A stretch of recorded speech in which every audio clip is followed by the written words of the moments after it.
बासित ईसानी के मुअज़्ज़िज़ दोस्तों, तहरीक इंसाफ के रहनुमा फवाद चौधरी ने हुकूमत पर तनकीद करते हुए कहा है कि सुप्रीम कोर्ट के तमाम जजेस हमारे लिए काबिल एहतराम हैं। असल वाक़यात से तवज्जो हटाने के लिए चीफ जस्टिस के इस्तीफा का मुतालबा किया गया है। फवाद चौधरी का कहना है कि बातचीत ही वो वाहिद जरिया है जिससे हम आगे बढ़ सकते हैं। हमने पहले भी कहा था, मैं ज़ाती तौर पर समझता हूँ कि एस्टेब्लिशमेंट बैठे, हुकूमत बैठे और हम बैठे और एक दूसरे को स्पेस देकर आगे बढ़ने की कोशिश करें। उन्होंने वाज़ेह किया कि उसकी एक बुनियाद है कि आपको इलेक्शन का हक तस्लीम करना पड़ेगा। ये नहीं हो सकता कि हम इलेक्शन छोड़ दें और बाकी बातों पर बात करें।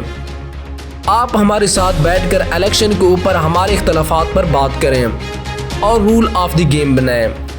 फवाद चौधरी का कहना है कि इलेक्शन कमीशन में मोहसिन नकवी की तआयुनाती के खिलाफ दरख्वास्त इलेक्शन कमीशन में दायर कर दी है। उनका कहना था कि कौमी असम्बली के 372 अराकीन में से सिर्फ 42 अराकीन ने क़रारदाद मंजूर की, जिसमें राना सनाउल्लाह, वज़ीर आज़म, ख्वाजा आसिफ समेत उनके अहम अराकीन शामिल ही नहीं बल्कि गैर मुस्तकिल मेंबरान ने दस्तखत किए।